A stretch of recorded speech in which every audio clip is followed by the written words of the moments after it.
तो फिलहाल तो ऐसा प्रतीत हो रहा है कि तेजस्वी यादव अकेले भाई साहब भाजपा, जेडीयू, चिराग पासवान और तमाम पार्टियों से लड़ रहे हैं और उनके साथ ही देख लीजिए कि कांग्रेस जो है वो तेजस्वी यादव से ही लड़ने में परेशान है। और ये बात बताता है कि भाई साहब तेजस्वी यादव की अगर हालत कोई खराब कर रहा है सबसे ज्यादा तो वो कांग्रेस ही है। अभी हाल फिलहाल पप्पू यादव का बयान आया जिसमें पप्पू यादव ये कहते हुए दिखाई दिए कि भाई साहब भीड़ तो आरजेडी के बड़े बड़े नेताओं के भी प्रोग्राम में नहीं हो रहा है। अब ये बात जो है कहीं ना कहीं तेजस्वी यादव के लिए कहा जा रहा है कि भाई साहब पप्पू यादव ने ये बात तेजस्वी यादव के लिए कही है और इसी वजह से कहीं ना कहीं तेजस्वी यादव की मुश्किल कांग्रेस बढ़ाती हुई दिखाई दे रही है। पूरी कहानी आपको बताएंगे, सब कुछ आपको समझाएंगे, लेकिन उससे पहले मेरा परिचय जान लीजिए। मेरा नाम है रजत और आप जनता जंक्शन देख रहे हैं। आपको बता दूं कि कांग्रेस के प्रति एकदम से पप्पू यादव का मोह इतना ज्यादा बढ़ा है कि वो कह रहे हैं कि चाहे कुछ भी हो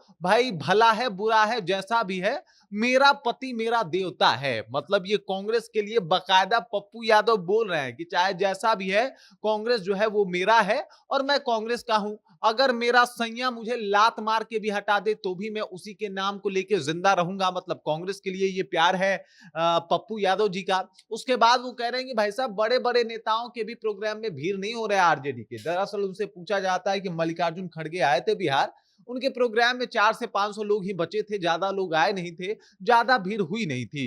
तब इनका कहना था कि भाई साहब बक्सर में प्रोग्राम हुआ और उसमें भी आरजेडी के बड़े नेता पहुंचे थे, भीड़ नहीं हुई थी। और बक्सर में प्रोग्राम किए थे अभी कुछ दिन पहले तेजस्वी यादव। तो ये माना जा रहा है कि पप्पू यादव तेजस्वी यादव को सीधे टारगेट करके कह रहे हैं कि भाई साहब वो तो गए थे, उनके भी प्रोग्राम में भीड़ नहीं हुई थी। और वही कहा जाता है कि इधर तेजस्वी यादव भाई साहब लगातार मीटिंग कर रहे हैं, कई सारे लोगों से बातचीत कर रहे हैं, सारा मामला फिट करने में लगे हैं और उधर कांग्रेस जो है वो अलग ही तरीके से अपना तेवर दिखा रही है।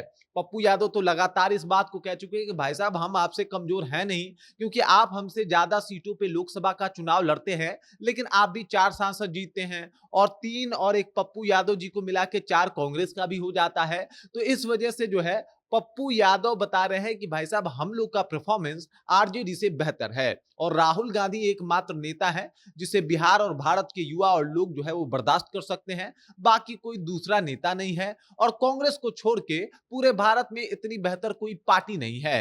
ये सारी बातें अगर ये सिर्फ और सिर्फ मोदी जी और आपको बता दूं कि बाकी पार्टियों चिराग पासवान और जेडीयू के लिए बोलते तो कोई और बात होती, लेकिन ऐसा नहीं है। वो इसमें इंक्लूड आरजेडी को भी कर रहे थे जैसे उनकी लड़ाई आरजेडी से भी हो। और ये लड़ाई बताता है कि भाई साहब अभी भी कांग्रेस में कुछ भी ठीक नहीं हुआ है। कांग्रेस और आरजेडी अभी भी उस बात को लेके एकदम उनमें गहमा गहमी बहस है। भले कृष्णा अल्लावरू ने कह दिया था कि भाई साहब चुनाव आपके नेतृत्व में लड़ेंगे, लेकिन फिर भी ये क्लियर नहीं किया गया था कांग्रेस की तरफ से कि मुख्यमंत्री जो है वो तेजस्वी यादव ही होंगे। और अब देख लीजिए जो बात पप्पू यादव की तरफ से आया है बयान, वो ये बताता है कि भाई साहब पप्पू यादव एक अपने अलग सुर को लेके आगे बढ़ रहे हैं, जिसकी वजह से आरजेडी और तेजस्वी यादव को समस्या का सामना करना पड़ सकता है और विधानसभा चुनाव में इसका बहुत बड़ा खामियाजा भी महागठबंधन को और उनके पूरे टीम जो भी पार्टी है सबको भुगतना पड़ सकता है। बाकी इस खबर, इस जानकारी को लेके, पप्पू यादव के बयान को लेके, तेजस्वी यादव को लेके आप क्या सोचते हैं, आपके जहन में क्या कुछ चल रहा है, कृपया कमेंट कीजिए और अपना विचार हम तक पहुंचा दीजिए। बाकी आप देख रहे हैं जनता जंक्शन और मेरा नाम रजत है।